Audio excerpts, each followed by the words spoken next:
So, what do I mean by a leadership brand? Because I talk a lot about leadership branding, and there's personal branding, which is who you are to the marketplace, usually typically from a sales and marketing perspective.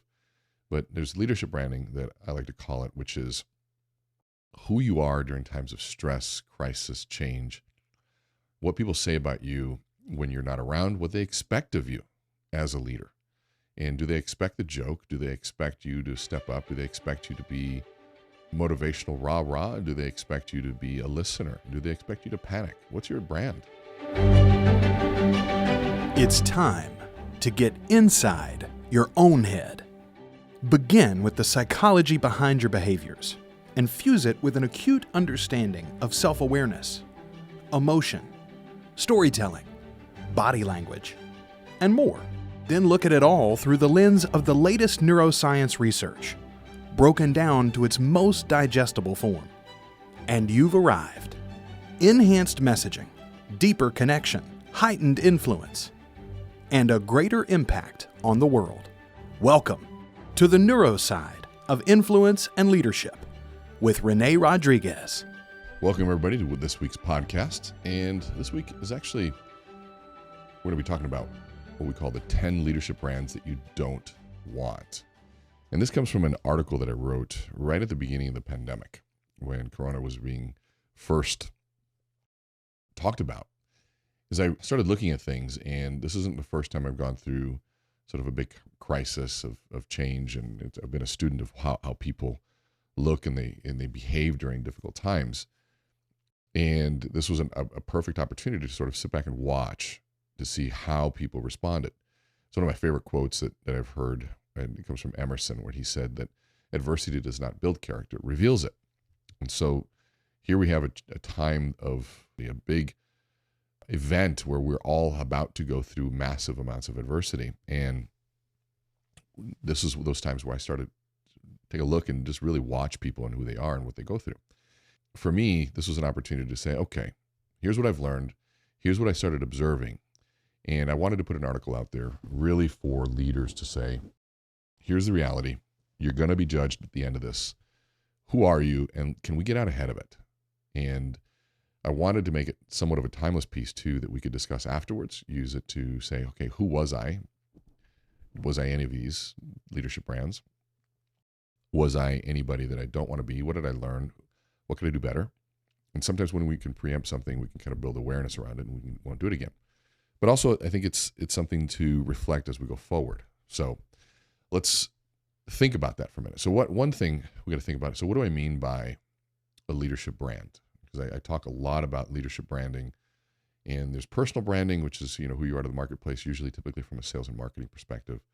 But there's leadership branding that I like to call it, which is who you are during times of stress, crisis, change, what people say about you when you're not around, what they expect of you as a leader. And do they expect the joke? Do they expect you to step up? Do they expect you to be motivational rah-rah? Do they expect you to be a listener? Do they expect you to panic? What's your brand? And sometimes your brand isn't what you want it to be, but your brand is your brand, and you have to take a look at it. And so you define your brand by what you say publicly. What you post on social media has a big impact on it. The kinds of jokes you tell, how emotionally intelligent you are or aren't, how you run and manage your meetings, the decisions you make, etc. And so those are the things that really dictate what your leadership brand is. And I want to bring as much awareness to that as possible. And of course, if you're listening to this and you don't consider yourself a leader, well, I think you have to redefine what leadership means. Leadership to me is anybody who has influence over someone. So that becomes a pretty broad, inclusive definition. So if you are influencing anyone, you're a leader, period. You don't need the title. You don't need the job title. You don't need the external validation to lead. Because I know a lot of people that don't have any sort of significant title in an organization, but definitely are driving organizations and influencing them in a lot of different ways. And so as I go through these, the easiest thing to do is to say, oh, I know that person, because it's easy to see these traits and attributes in other people. But I want you to resist that, because you're already good at that. I'm good at that. We're all good at that. I want you to really look internally to see where you fall in these and ask yourself, where am I? And we don't want to think perfection here.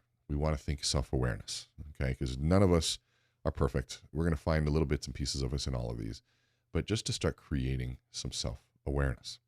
And so what are these 10 leadership brands? Let's get into the first one. First one I called Jester the Comedian, or just the Jester. And I'll read you exactly how I wrote it here. Jester is full of memes. I mean, he has all of them and will share them all. When current events happen, you can count on Jester to ensure that you're up to speed on critical events like the Tiger King, or reminding us that Epstein didn't kill himself. You can even bet on the fact that he'll find some way of bringing jokes to your well-intended, thought-provoking posts. You could even be in the middle of a really good conversation, and there they are, being funny again. What's interesting about the Jester is that when all this is over and past us, they will need to get back to work, selling us on something or trying to lead us in some way. You'll see it clearly because it just won't make any sense. They posted 87 memes, and then they come out with some futile attempt at inspiration or advice that just seems out of place. It might even be great advice, but it feels like you just found your cereal box in the fridge. It just doesn't fit. I like to be a little harsh on these because that is how the marketplace judges us. Remember, I always tell you, we're in an attention world, the age of attention, or the attention age. And we're not capturing attention immediately. We're moving on. But we're also, part of that is we're bucketing people quickly. And if you are always the one that's funny, and I'm not saying humor is not good. Humor is fantastic. It's an amazing tool. But if that's all you're doing and your timing is off and you're not showing a sense of judgment, then you're setting yourself up to be seen and people being confused when you're actually trying to inspire action and you're trying to get them to think in a certain way. And so should you have the memes? I love memes. I think they're hilarious. I think there are ways of understanding social tension. I think there are ways of being in touch with societal, what we call kairos. What's the zeitgeist, the era that we're in, what people are thinking. But will they be my main source of communication all the time? No, absolutely not. Because that's just not the brand that I want. So be aware of Jester and how often. The abuse of anything is not any good, right? But just because something's been abused does not neglect its use. That's T.S. Eliot. So number 2, leadership brand that you don't want, Johnny Tone Deaf. Here's what I wrote. Johnny means well, but just doesn't get it. They seem to lack any connection to how people are feeling around them or what the general sentiment is. They joke at the wrong time. They try to inspire when they should just listen. The post from their hot tubs with the perfect family talking about the need to be quarantined, not realize a lot of people don't have hot tubs and may not have families to be home with. They mean well, but in the end end up hurting people, frustrating them, and sadly, no one will ever tell them because they already know how they're going to respond. The opposite of tone deaf is empathy. What's interesting around tone deaf is that it goes back to even the previous one. It very correlated to the comedian. It's a lack of self-awareness as well. And that lack of self-awareness also means a very low emotional intelligence, because emotional intelligence says, I'm aware of how I'm feeling, I'm aware of my impact on others, and I'm aware of how others are feeling. And if I'm lacking that self-awareness, which is that cornerstone, I can be very tone deaf to a situation, and I can do things that just might be totally off on that. And so part of the way to develop the anti-Johnny Tone Deaf is to really develop your empathy. And that's not an easy one, because if you aren't empathetic, you probably don't know it. And if you are tone deaf, you probably don't know it. So if you don't know it, then start listening. If you've heard the joke and people telling you that, then you need to start listening. If people don't come to you and tell you things, then you maybe need to start asking questions. Number 3, Amy Alarmist. Now, this is what I wrote about Amy. So prepare yourself for Armageddon.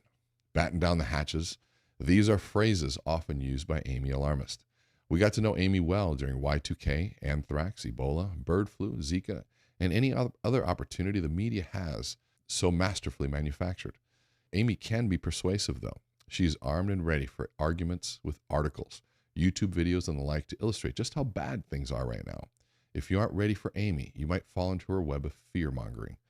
What makes her interesting is that I truly feel that she's trying to come from a good place. The fear is real for her, and she wants to help, but her approach needs a lot of help. I mean, a lot of help. And so what's interesting here is, without trying to psychoanalyze what's going on, I think Amy comes from a good place. And I think there's also a place of, maybe there's a lack of attention, maybe there's a lack of self-worth, there's all sorts of things, but I don't want to get into that because that's just not what's helpful. This is, again, is about self-awareness.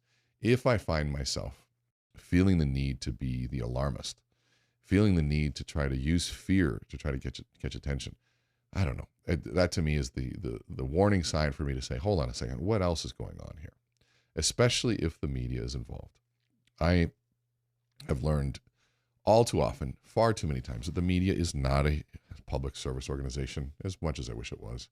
It's not. It's a for-profit organization, just like I am, just like you are probably listening to this. And so they're going to do what sells. Now, we can get into the ethics and the morality in terms of the value set in terms of selling what, but that can also be easily justified in just the way that our brain works in terms of, justifying our beliefs in certain things. But setting that all aside, taking a look at, are you trying to drive fear or are you trying to create hope? That's kind of how I look at it.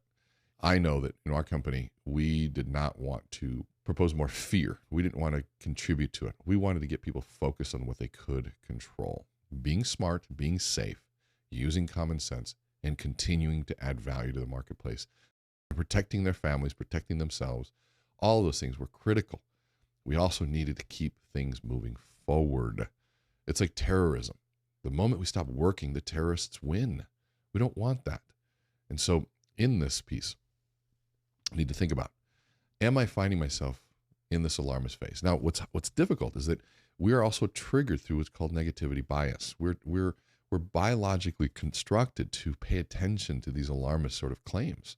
It's a survival mechanism. Why would we ignore somebody telling us a warning sign about something that is dangerous to us? That's what kept us alive for so long. I mean, it's biological, it's science. And so we've also evolved to say, okay, I got to question sometimes my own biology in terms of how things were, because maybe some of it is ancient. Maybe some of it is something that isn't serving me in a modern world. As good and as amazing of a design it is, we also have been designed to question, and we have to question. The sense of certainty is the dangerous part. And so we need to question that. And again, let's not get into judging Amy, because some of us fall into this piece, right? There's a payoff to being the one that tipped everybody off, right? Paul Revere, the redcoats are coming. There's something about being that hero. Hey, this is what's going on. But we have to be careful of Amy Alarmist. Number 4, Andy Apathy. Here's what I wrote about Andy. Not too much to say here. Andy Apathy just doesn't care. Let's move on, as he will be forgotten anyways. That's all I wrote about Andy Apathy. So and that's kind of sad, but if you're a leader and you feel a sense of apathy, yeah, you're going to be forgotten. And if you are remembered, it's not going to be for something very positive. Apathetic teachers, the ones that didn't care when we needed them, the ones that weren't there, if we remember them, it's not for a positive thing. And so we need to think about, where is our energy? Where is our sense of care during times like this? Because I saw so many people that they didn't care about how other people were feeling. They get so focused on their work, they get so focused on other things, they say, it's not my problem. Hey, I need to take care of my family. You name it. We can move on, because like I said, they're going to be forgotten anyway. Number 5, Colin Cowherd. Let's have some fun with Colin Cowherd. So when times are good, Colin is front and center leading the way. But where is he now? We don't hear from him. He doesn't call. He doesn't write. He doesn't post. Nothing. We've seen this type of leader on TV and in the movies. Characters like King Joffrey in the Game of Thrones. As soon as wartime came, he was gone and showed up immediately after the war. We saw this in the epic movie Gladiator, when Commodus gallops up to Marcus Aurelius and Maximus after the war finishes, saying, "Have I missed the battle?" And his father, Marcus Aurelius, replies, "You have missed the war." These characters elicit deep-seated emotion inside of us and become some of the most hated characters. People remember this behavior when times get better and when they try to return to their position of quote-unquote leader. These are tough positions to be in, because we remember cowardice, especially when it was time to step up. And if we believed in you as a leader and you ran and hid, we don't forget those things. It is that, and sometimes cowardice comes in silence. Sometimes cowardice comes in lack of action. Martin Luther King had a great quote. He said, "In the end, we don't remember the words of our enemies, but the silence of our friends." And to me, that quote meant that the cowardice of our friends to not stick up for what was right, to not be there for us, and choosing silence over some sense of loyalty or some sense of connection and relationship. But we remember that sense of cowardice. It's something we just never forget, and it triggers something inside of us. And some leaders I watch, they say, well, I don't know enough about the situation, so I'm just going to stay out of it. And it's like, well, that's not a luxury you have as leader. That's not the luxury you have. You have to learn. You have to study. You have to get up and read. You have to educate yourself. Surround yourself with the people that you know, because as leader, your job is to guide us through these difficult times, period. And if you don't know, educate yourself. There are people that do, that are more than happy and that don't have the leadership skills that you do, that can and maybe haven't been chosen to lead, that can educate you. That's why every president, every CEO has advisors, right? Those that maybe have studied it, but make sure you have good ones, because those advisors are very influential. So Colin Cowherd can be very hated because they didn't show up when we needed them. So what do you do during crisis? Do you show up? Do you hide? Or do you find ways of saying, well, I'm just going to observe? That's another way of remaining silent. Then we have Karen conspiracy. The government created COVID-19 and Bill Gates is responsible. 5G, there is a vaccine and they won't release it. This was before the vaccine, obviously, when I wrote this. This happened because Chinese people ate bats. This is not worse than the common cold. This is a biological weapon. Why are Russians not suffering from this? I could go on and on. And so, again, this is fascinating, reading this article, even now. I don't know what the answer is, but I'm sure as hell no, they don't either. Science doesn't mean much to these types, so don't even try to argue with them. I find it best to just mute them, unfriend them, or block them. The conspiracy theorist, it's another sort of Amy alarmist and conspiracy theorist. They're kind of similar in some ways, and you can see they're all kind of from the same family. But there's something about that lack of logic. And imagine trying to be a leader and being also known. Remember, these are brands, by the way. Let's go back to this. I'm not saying you can't believe in these things. I'm not saying that you can't look into them or being like, hey, because there are some conspiracies that I think I'm like, geez, that kind of makes sense. I wonder if something's there.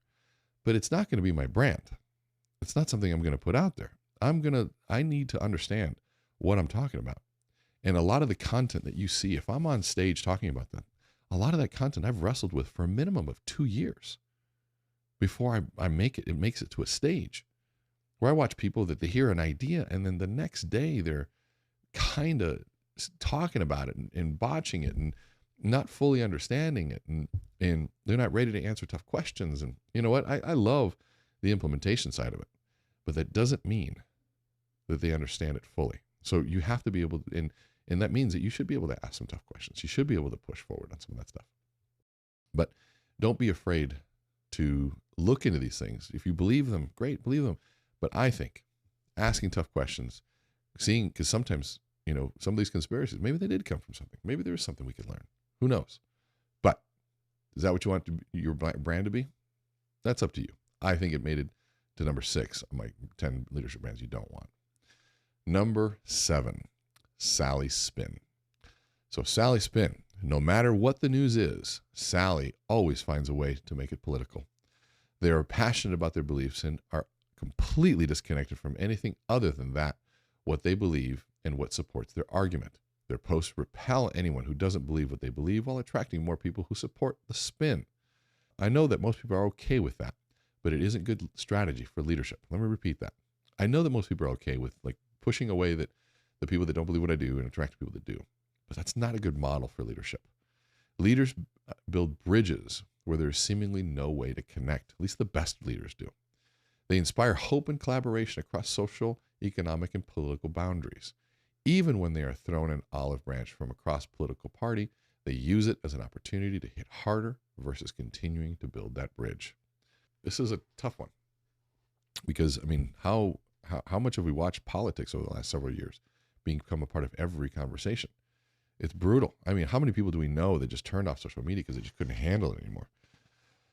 Oy, I get even tired just talking about it. To me, there is a great TED Talk. I think I might have mentioned it in one of my other podcasts on how to have better political conversations, where they took some neuroscientists and they took people and they knew that they had different political beliefs, but they had them come in and talk about values. And they structured the values conversation to really be sort of left-wing and right-wing value sets. And when they did not have a political veil, Republicans sounded like Democrats and Democrats sounded like Republicans. And you couldn't tell the difference between who's who. And I thought that was completely fascinating because part of my mission, I guess, is to build bridges between people that maybe didn't think there's possible to do that. So that's Sally's spin. If you're making everything political, just stop. We know that our goal is to be heard, right? Not just to speak. And if we know that's maybe not the best strategy, we need to start thinking about something better. Number 8, Pollyanna. Pollyanna. And this is what I wrote. Everything will be just fine if we just adopt an abundant mindset, according to Polly. I'm all for healthy optimism, but when it comes to optimistic view, that optimistic view ignores some of the realities of life. It can be dangerous. Life is full of this beautiful contrast between good and bad.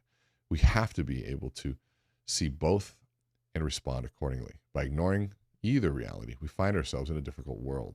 We have to learn to confront the grim reality while still creating a vision of possibility.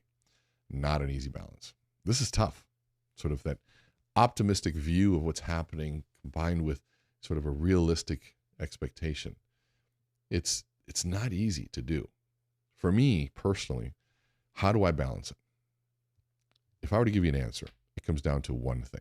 It comes down to understanding what I can and cannot control, and to a mindset and a realization that I create my reality depending on what frames I choose to explain what's in front of me. Some frames are constructs of reality. If you don't know that, go back to the previous podcasts where we talk about the Amplify formula. But the frames that I choose to function from really are constructs of that reality. So I have to be careful of what frames I choose, because those frames will determine if I'm having a good day, a bad day, if this is a good year, a bad year, if these are opportunities or if I'm lost. And the power of choosing that is critical. So I believe in optimism. In fact, Martin Seligman, who's the founder of positive psychology and talked a lot about learned optimism and all of those things. He's one of the most influential people in my career. He talks about this. So I love it, but it's the abuse of optimism and the overextension of it that can get us in trouble. Number 9, Bobby Selfish. I probably should have, Steven Selfish. Maybe I should have done something like that. Stevie Selfish. I don't know, but this one I have is Bobby Selfish. So Bobby is prepared. He has money in the bank. He has a plan for himself and his family, and that's it. He has circled the wagons and is successfully keeping others out, while I respect and admire his ability to take care of his family. Ignoring others during their time of need will come back to haunt him after this passes. Trust has been lost. They already know you will not be there for them when things go sideways. All negotiations will be questioned, extended, all because they don't trust you. Empathy is the only answer here. How would you want others to respond if you were in their shoes? Ooh, man, that's a hard one. How many times you've seen things go through and people immediately, and me too, you immediately just say, okay, I got to take care of my family. And that is my job, just like it is yours.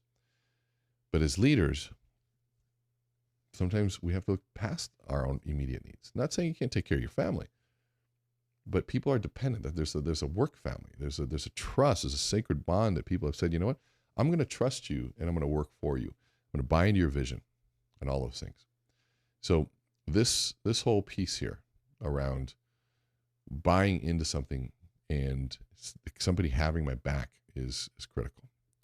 And the last one, call this one, or the hymn, Arnie Armchair.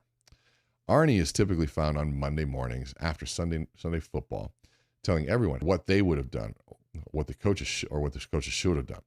Now we see them armchair quarterbacking every decision made during the crisis. They are not experts. They have zero experience. They don't have any credentials, but man, do they have opinions on what should have been done. Notice that they offer nothing about what should be happening moving forward.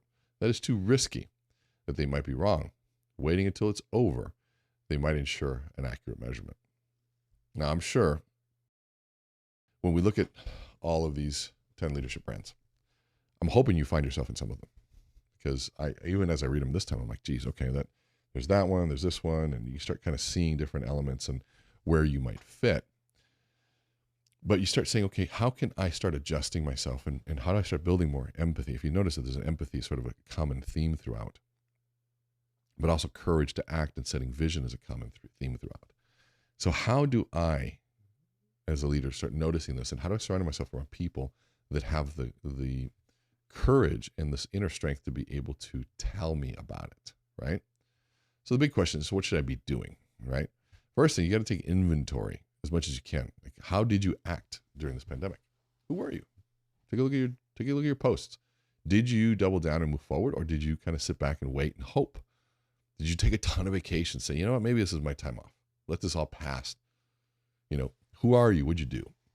And then I want you to also ask yourself, or who do you want to be the next time you're faced with a crisis, a pandemic, or something like this? Who do you want to be? And then the tougher question is, who do you want your kids to be during times like this? Who do you want your kids to be? Because they're going to become just like you. And so that became kind of a driving force for me, saying, okay, how would I want my son, my boys to respond to this? Because if I respond this way and they were to see this and they were to act that way, I'd be extremely disappointed in myself. So that was one of the big motivators that I had for me. And the next thing I also did is, okay, who are the people that I admire, and how do they act during crisis? Are they cool and calm? Do they run through? There's so many cool people that I look up to when it comes to things like that. And so I try to emulate those pieces. But when you see them, even in movies, there's people you can take on those roles of protagonists in movies and start to emulate them and channel sort of what you think that they would do. I think that's a powerful exercise. So the answers to these tough questions should serve as filters for you going forward and how you address some of these issues. And no matter what it is that you're going through, no matter what is happening, this is a lot of change, but some things will never change. Number one, salespeople need to sell. Salespeople need to book appointments. You need to do things, engage in the money-making activities. But also leaders need to set the tone and vision of organizations and protect their talent and acquire talent. And so those things, no matter what's going on, still need to happen. Frontline workers still need support. Children still need to see their parents helping and leading. All those things still need to happen. So my hope is that you can avoid falling into some of these traps by just bringing some self-awareness to it. Paying attention to which one of these. Read them. Take a look at it. Do a self-inventory. Share it with a friend and say, hey, which ones do you think I am? I made my list of which ones I think you might, fall into, and maybe we'll share. But you got to be a good friend, somebody that you trust.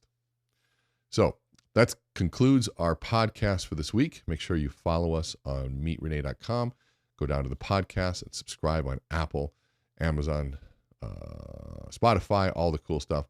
Buy our book, amplifybook.com. Come to AmpCon Live. That's our Amplify conference in Las Vegas, March 14th.